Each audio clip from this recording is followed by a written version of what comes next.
ఏ ఊరికన్నా ఓర్రి first అగుపడేది ఏంటిదంటే పెద్ద నీళ్ళ ట్యాంకి మిషన్ భగీరథ అని పేద రాతలు. అది చూసుకుంటా ఊర్లోకి పోతే ఏనో ఒక కాడ వాటర్ ప్లాంట్ అగబడుతుంది. ఆడికొచ్చి అందరు నీళ్ళ క్యాన్లు నింపుకోపోతారు తాగటానికి. అరే మిషన్ భగీరథ నీళ్ళే రావట్టే ఇంకా గీ నీళ్ళెందుకు అని అడుగు చూడుర్రి ఏమంటారో. షవ్వ గవ్వ తాగేటట్టు ఉంటాయా అంటారు. బాగా చెప్తా. ఇక రేపు ఎండలు ముదిరితే నీళ్ళ తిప్పలు ఎట్లుంటాయో మాకంటే మీకే ఎక్కువేరక. అవన్నీ అప్పటికి చెప్పుకుందాం గాని ఇప్పుడైతే గిజ్జుడురి. పైసలను నీళ్లు మింగంగా ఏడన్నా చూసినారులా లేదు కదా. మన కాడ బరాబర్ మింగినాయట. ఇంటింటికి నల్ల నీళ్ళు ఇస్తామని మిషన్ భగీరథ పథకం పెట్టిరు కదా. హగో అండ్లా 7,000 కోట్ల అవినీతి జరిగిందని గుర్తుపట్టింది కొత్త సర్కార్. ఇంతేనా ఇంతకంటే ఎక్కువ గిట్లుందా అని విజిలెన్స్ ఎంక్వైరీ ఏపిస్తున్నారు. ఆఫీసర్లు ఊర్లలోకి పోయి చెక్కింగ్ చేస్తారన్నట్టు.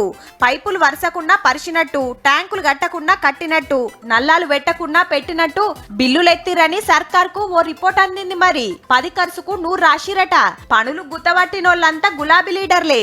మనోళ్ళు ఎంత బందోబస్తు కట్టిరో అంటే ఒగొగ కాడ ఉత్తగానే కూలిపోయిన ట్యాంకులు. ఎన్ని వీడియోలు చూడలే. రోడ్ల పక్కకే వాటర్ ఫౌంటైన్లు, జలపాతాలు. ఓ దిక్కు పబ్లిక్ బిందెలు పట్టుకొని రోడ్ల మీద ధర్నాలు చేస్తుంటే ఇంకో దిక్కు పైపులు వలిగి ఉత్తగానే వాయే. ఓ పెద్ద కాంట్రాక్టర్ గారి కంపెనీలో మిగిలిపోయిన పైపులు తీసుకొచ్చి పల్లెల పొంట వేసిరట. మరి ఇంత సక్కటి నీళ్లు దాగలేమని పబ్లిక్ నిలదీస్తే ఎమ్మెల్యేలే వాటర్ ప్లాంట్లు పెట్టి షానూర్లల్లా. సర్కార్ మీటింగ్లల్లా ఈ పథకం గొప్పతనం చెప్పుకుంటే మంత్రులు ఆఫీసర్లేమో బిజ్లరీ వాటర్లు పెట్టుకునేది ముంగట. గిన్ని జరిగినాయి కాబట్టే మిషన్ భగీరథ భాగోతం బయటేసే పని షురైందన్నట్టు.